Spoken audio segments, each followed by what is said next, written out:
I was waiting for this big juicy tomato to ripen. It was red, and I thought, one more day and it will be perfect. But next day, it was gone. I found it, half eaten, at the base of the tomato plant. Can you relate to this story? If your garden is producing food right now, chances are it is also being stolen. Last week, when I went to check on my garden, I saw this squirrel steal a small cucumber right in front of me. We do have hawks that recently started living in our neighborhood, and I will show you what they do to these squirrels. But even with that, there are plenty of squirrels around. So today, I will share 5 methods that I use to deal with squirrels in my garden. I use a combination of these methods because I think I get better results this way. Let me show it. I hanged a robust bird feeder at the far end of my yard. This is in an area where squirrels roam around a lot. We all know squirrels love to raid bird feeders. I keep the feeder empty for most of the year. But whenever I start getting vegetables in my garden, I will fill this feeder with cheapest bird feed I can find. This creates a very good distraction for the squirrels, and they leave my garden alone, most of the time. I never fill the bird feeder full because if I do so, they eat it all up in one day. This first method works well, but it always has the additional cost of buying bird feed, and there is always that one squirrel which would scout your garden anyway. This year, I took some shiny party streamers and hanged them in my garden, mostly in between the tomato cages. You can see how shiny these can get.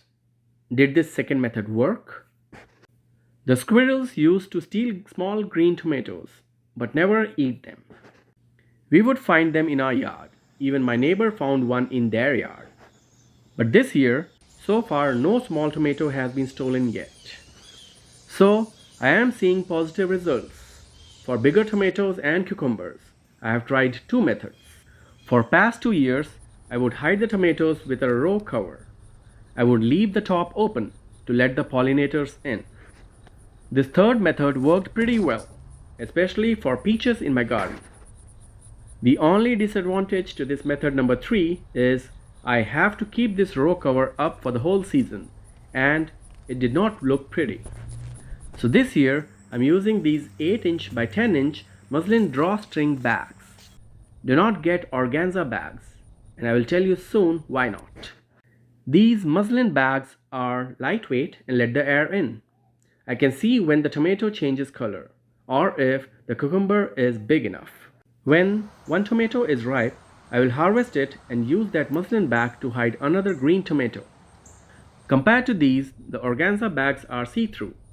I tried the organza bags first, but the squirrels started harvesting the whole bag with cucumbers and tomatoes in it. With muslin bags, they can't see what is inside. Out of sight, out of mind. So these are working really well. I will link these in description. I bought about 15 of these wire baskets from dollar store, and I use these to cover seedlings because, believe it or not, squirrels love young seedlings. In summer months, they have eaten away my corn seedlings, bean seedlings, and even basil. So I put these baskets on top of my seedlings and put either a rock or something heavy enough to hold it in place. This 5th method works really well for seedlings in ground as well. We used to have too many squirrels in our neighborhood, but last year a couple of hawks moved in, and seems like they have been working their way through the squirrel population. We witnessed one such incident ourselves.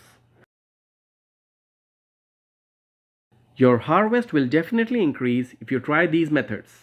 There is also something very easy that you can do right now to increase the harvest of a garden. I am linking a video on screen with all the details in it. Check it out next. Thanks for watching, and don't forget to comment, like, share, and subscribe. Even a simple like helps this channel a lot. A comment would be even better.